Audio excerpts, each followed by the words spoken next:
So here's a question to kick things off. What if you could actually start bringing your biggest dreams, your deepest desires, into reality in just 3 days? Yeah, it sounds pretty wild, doesn't it? Almost like something from a movie. Exactly. But that's the really compelling idea we're diving into today. We're looking at insights from someone who spent, well, years studying the brain, consciousness, the quantum field, all that fascinating stuff. And this expert puts forward this quite transformative way of thinking, suggesting it can help manifest what you want incredibly fast. Sometimes, yeah, within that 72-hour window. No, I get it. If you're listening, you might be thinking, 3 days? Yeah. Really? There's bound to be some skepticism. Oh, for sure. It feels, well, almost too easy compared to how we usually think about making big changes, right? Yeah. Which often takes ages. But maybe, just maybe, the speed isn't really about hours on a clock. What if it's more about our internal state, our alignment? That's it. That's the absolute core of what we want to unpack. It's not about some magic trick. No, not at all. It's about understanding the power you already have within your own mind to consciously shape your reality. So our mission today is really to break down the key principles this researcher highlights, give you a kind of framework. A practical way to start creating the life you actually envision. And according to this work, it really starts with this foundational idea. Mm-hmm. Your thoughts aren't just passive things floating around. They literally help sculpt your reality. It's like every thought you consistently hold, every mental image you create, it sends out a signal, an energetic request almost. Yeah, think of it like ordering from this vast cosmic restaurant. The universe isn't judging your order. Right. It's just designed to bring you what you consistently focus on, what you order. The problem is so many of us completely unconsciously keep ordering the same old stuff we don't even want. Exactly. By replaying those negative thoughts, the worries, the limiting beliefs, you just get more of the same, stuck in a loop. Like ordering the soggy fries over and over again, even though you hate them? Precisely. But here's the empowering part. You can become the chef. You get to choose the ingredients, the thoughts. And ultimately, the experiences you serve up for yourself. So where do we start? The first crucial step this expert really emphasizes is vivid visualization. And we need to be clear, this isn't just, casual daydreaming. Right, not just zoning out. No, it's about crafting an internal experience that's so detailed, so rich with sensory input, that your mind and body start reacting as if it's happening now. So engaging all the senses. Absolutely. Let's say you want a new home. Don't just picture it vaguely. Okay. Immerse yourself. What does it smell like? Maybe fresh paint? Or cookies baking? What sounds do you hear?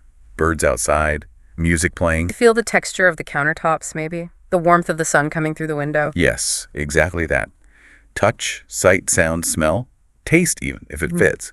The more senses you involve, the more real it becomes internally. Your brain starts laying down the tracks for it. And consistency is important here, I gather. Hugely important. You need to practice this regularly, daily if possible, maybe even a few times a day. Like charging up an internal battery for your intention. That's a great way to put it. Consistent, vivid visualization strengthens the signal you're sending out. But, some people might have tried visualization before and felt, like it didn't quite work. What's missing? That's a common experience. And often it's because visualization, while vital, needs something else. It needs to be paired with congruent emotion. Ah, the feeling part. Exactly. We're told our emotions act like a kind of magnetic force. Thoughts are the electrical charge, emotions provide the magnetic pull. So while you're seeing that new home, you need to feel the joy of living there, the gratitude, the excitement. Yes, you have to actively cultivate those feelings as if it's already yours. Your body, your entire being needs to get the message that this desired reality is happening now. That makes sense. You're essentially aligning your internal state. Precisely. You're becoming an energetic match for what you want to attract. Okay, but here's a big hurdle, I think, for a lot of us. We do the visualization, try to feel the feelings, but then, bam, we snap back to our current reality. Yes, the old patterns kick in. Focusing on what is, especially if it contradicts what we're aiming for. So how do we deal with that? This expert introduces a really powerful concept. Living from the end. Living from the end. Okay, what does that mean in practice? It means consciously choosing to think, feel, and even act as if your desire has already manifested. You embody the state of the person who already has what you want. So if it's financial abundance, you don't just picture money, you cultivate gratitude for what you do have now. Maybe act with a bit more generosity, even small ways. Exactly. Or if you desire great health, you start treating your body with that level of care and respect now, making choices someone in peak health would make. And for a relationship, maybe embodying the love and kindness you want to receive in your current interactions. You've got it. It's not about pretending or being delusional. It's about consciously shifting your energetic signature, your dominant thoughts, feelings, actions to match the reality you're calling in. Because, as this expert puts it, you don't primarily get what you want in life, you get what you are. That's the core truth. Your outer world reflects your inner state of being. Right, but what if your current reality feels really far from your desire? How do you genuinely live from the end then? It feels like a huge leap. That's where understanding the quantum field comes in handy, as this expert explains it. Think of it as a field of infinite possibilities. Okay. Every potential reality exists there. There's a version of you struggling and a version of you absolutely thriving. Your job isn't to create the thriving version from scratch. But to tune into it. Exactly, like changing the channel on a radio. All the stations are broadcasting simultaneously. You just need to tune your internal frequency, your thoughts and emotions, to the frequency of the reality you want to experience. So choosing the channel you want to listen to? Precisely. And the key to locking onto that channel, that desired frequency, is unwavering belief. Not just hoping, but a deep knowing. A deep, resonant, unshakable knowing. Knowing that it's already yours, or at the very least, absolutely inevitable. It's on its way. How do you build that kind of belief, especially when maybe doubt creeps in? It's built brick by brick, really, through that conscious repetition we talked about. The visualization, the feeling. Yes, every time you visualize vividly, every time you truly generate those positive emotions, every time you act in alignment, living from the end, you're strengthening that belief pathway in your brain. You're essentially wiring yourself for that new reality. Making it feel more familiar to your subconscious. Exactly. But you should also expect, well, maybe some pushback internally. From the old programming. Yeah. Our old ingrained beliefs, like familiarity, they might resist the change because the new you feels unknown, even if it's better. So that discomfort or anxiety isn't necessarily a bad sign. Often it's the opposite. It can be a sign you're actually stretching, growing, moving beyond your old limitations. It means you're making progress. You just need to gently persist through it. Think of people like the Wright brothers or Martin Luther King Jr. They faced immense doubt and opposition, but their unwavering belief in their vision changed the world. That's a powerful reminder. Okay, now let's talk about this intriguing 3-day window idea.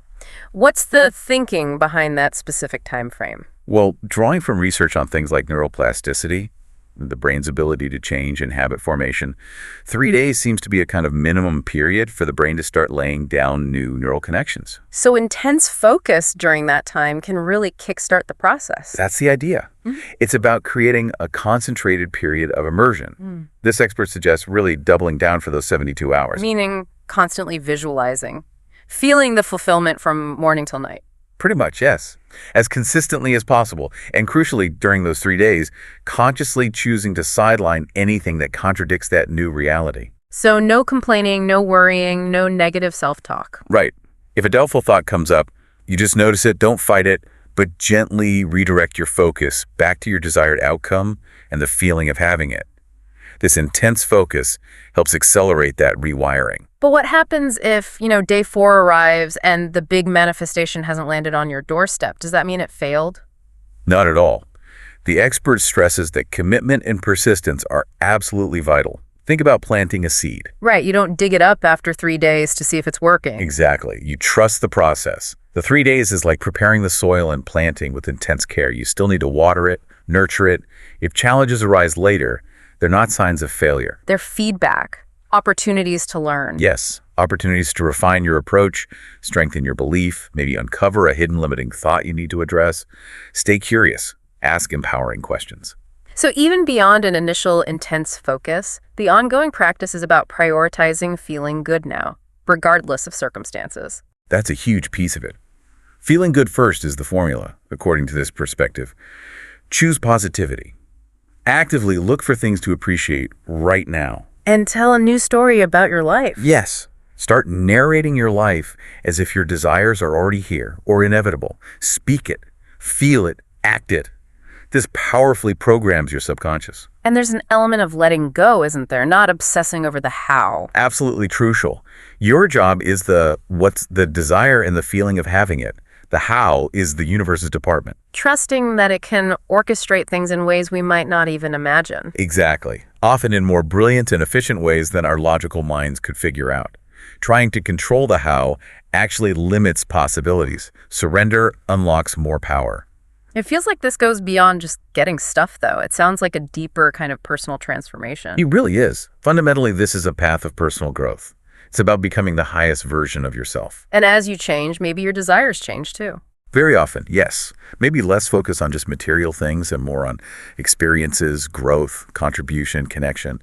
And that inner shift naturally creates positive ripples outwards.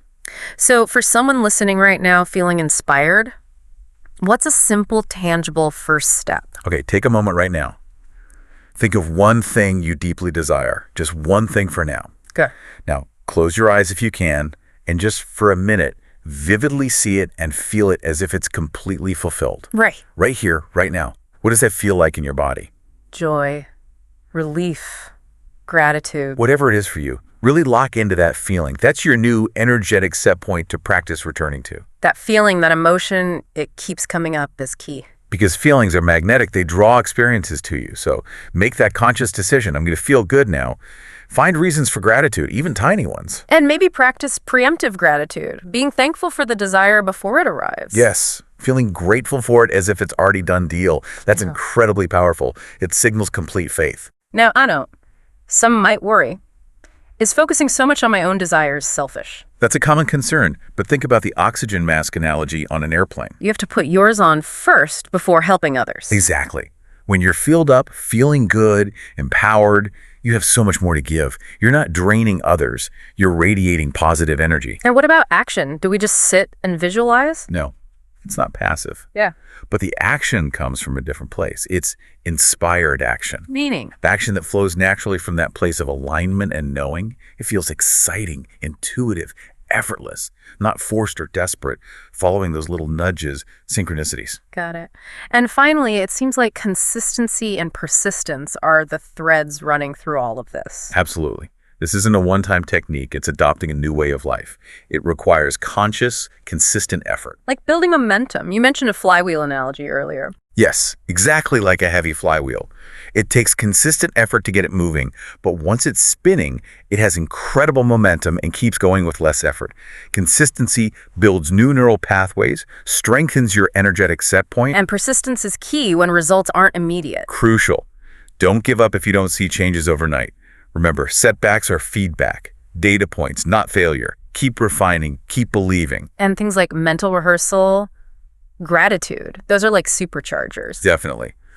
Mentally rehearsing your desired life daily, especially maybe morning and night, trains your brain, primes your awareness system, the RAS, to notice opportunities. It creates a memory of the future. And gratitude just lifts your entire vibration, aligning you with abundance. Gratitude for what you have and gratitude for what's coming. Couldn't say it better. It's perhaps the most powerful state. So, wrapping this up, the core message from this deep dive is really sharing. You, listening right now, you are incredibly powerful. You have the capacity to shape your reality. It's inherent within you. So we really encourage you, make a heartfelt commitment. Try living by these principles, especially maybe focus for these next 3 days. Visualize vividly. Yeah. Feel the fulfillment deeply. Take inspired action when it comes. Cultivate that gratitude. And trust that shifts will begin to happen, maybe in ways you don't expect. Remember, this is a journey. It's about alignment, about allowing, about becoming. You are already worthy, already whole. Now it's time to step into that power. Start creating that dream life, truly, starting right now. The world really is waiting for your unique gifts and energy. Go shine.